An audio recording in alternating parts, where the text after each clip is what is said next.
I never thought one text message could change everything. It was a cold Thursday evening, one of those nights where nothing unusual happens. I had just finished work, made myself a cup of tea, and sat on the couch scrolling through my phone when a message from an unknown number appeared. At first, I ignored it, thinking it was spam. But then I saw the words that froze my heart. "You deserve to know what he's doing when you're not around." My hands trembled as I opened the message. There was a photo attached. In that photo was Daniel, my boyfriend of 2 years, laughing and holding hands with another woman in a restaurant I recognized instantly. The same one he took me to for our first anniversary.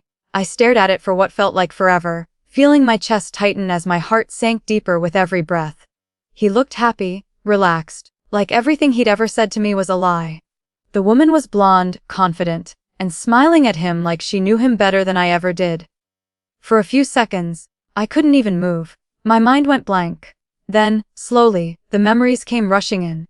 The nights he came home late, the times he brushed off my questions, the sudden new cologne, the secretive texts he claimed were work-related. Every excuse, every small lie I'd ignored now screamed in my head. That night, I didn't cry or scream. I just sat in the dark, staring at that photo until the screen dimmed. Because deep down, I knew this wasn't the first lie he had told. It was just the first one I couldn't ignore. And right then, something inside me shifted. If Daniel thought he could play me for a fool, he was about to learn who he was really dealing with. Daniel had always been charming. When I met him, he had that easy confidence that could make you forget your own doubts. We met at a friend's birthday dinner. He was polite, funny, and had this way of making everyone feel comfortable around him. He asked for my number before the night ended, texted me before I even got home, and from there, everything moved fast. Flowers at work, surprise dinners random, "I miss you" messages. He knew exactly how to make a girl feel special. He once told me, "You're my calm in a world of chaos," and I believed him. For a long time, I really believed him. We talked about everything. Future plans, moving in together, maybe even marriage one day. It all felt real. But love can blind you. I ignored the small things. The way he faced his phone away from me, the sudden, late meetings. The nights he came home smelling like someone else's perfume. I told myself I was overthinking. That's what love does.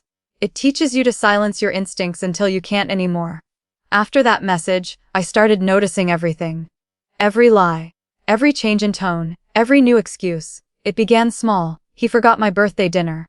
My best friend Maya had organized it, and Daniel swore he'd be there. But when the time came, he never showed. No call, no text, nothing. The next morning, he appeared at my door with coffee and that charming smile. "Babe, I'm so sorry," he said. "Work was insane, my phone died, I didn't even realize how late it got." I wanted to believe him, but then I saw the faint smear of lipstick on his collar. Not my shade. He brushed it off, saying one of his coworkers hugged him goodbye. I forced a smile because admitting the truth would have broken me. That night, I couldn't sleep. My gut screamed that something was wrong, so I started watching him closer. He smiled at his phone and hid it the second I walked by. He came home late more often. One night, while he was in the shower, his phone buzzed. The screen lit up with a name, Clara. My stomach dropped. That was the name of the woman from the photo. That's when I knew for sure. It wasn't paranoia. It was real. And I wasn't going to let him get away with it. A week later, I followed him. He said he had a late meeting, kissed my forehead, and walked out the door.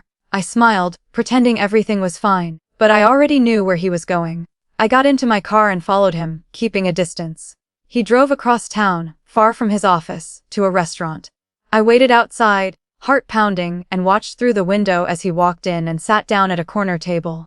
Then she appeared, Clara. They looked comfortable, close, laughing like they had been doing this for months. I recorded everything from my car. Every laugh, every look, every touch. Proof. When he came home later, he smiled as if nothing had happened. "Hey babe. Crazy day," he said casually. I smiled back, hiding the rage that burned inside me. "I'm sure it was," I said softly. He had no idea that the video was already saved, backed up, and untouchable. That night, while he slept beside me, I stared at the ceiling and realized something. I didn't need to confront him yet. I didn't need to cry or beg for answers. Because when a liar builds his own trap, you don't stop him. You just watch him walk into it. I decided I wouldn't let him manipulate me with another lie. I knew his pattern.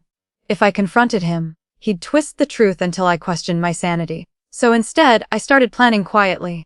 I gathered every bit of proof: texts, photos, receipts, that lipstick-stained shirt. Then I created a fake social media account using a photo similar to Clara's. I wanted to see just how loyal Daniel was. I messaged him, pretending to be her. "Miss you already. Same place tomorrow." It didn't even take 5 minutes before he replied. "Can't wait. You're the best thing that's ever happened to me." The audacity made my blood boil. I kept playing along, setting up a date at the same restaurant where I caught them before. The next day, I told Daniel I'd be working late and that he should order dinner for himself. He smiled and said, "Sure thing, babe." He had no idea what was waiting for him. When he walked into that restaurant expecting to meet Clara, he froze, because I was sitting there instead. His face turned white. What are you doing here?" he stammered. I smiled calmly. "Funny, I was going to ask you the same thing." Before he could respond, I placed my phone on the table and hit play. His voice filled the room. His own messages, his lies, his secrets. He looked trapped, speechless. I stood up, leaned closer, and whispered, "You lied beautifully, Daniel. But the truth looks better on me." Then I walked away, leaving him sitting there with his mouth open and his lies exposed. The next few days were chaos. For him, not for me. Clara found out everything too. She called me, her voice shaking. "I didn't know," she said. "He told me you two were over." And I believed her. For the first time, I didn't feel anger toward her. She was just another one of his victims. So we teamed up. Clara worked at his company, and guess what? Office relationships were against policy. We didn't have to lie. We simply showed the truth. Screenshots, dates, messages. Within a week, Daniel was suspended. His colleagues turned on him. His reputation was gone. He tried calling me again and again, even came to my apartment. I ignored every knock, every message. He once told me, "No one walks away from me." Well, I did. And when I finally saw him again, standing outside my building with tears in his eyes, I didn't feel hate or sadness. I just felt free. After he was gone, life felt quiet, strangely quiet. The silence that used to feel heavy now felt peaceful. I started focusing on myself again. I went for walks, spent time with friends, rediscovered the things I'd lost while trying to hold on to him. One evening, Maya asked me, "Do you regret it? Exposing him like that?" I smiled and said, "No, because I didn't expose him. He exposed himself. I just gave him the stage."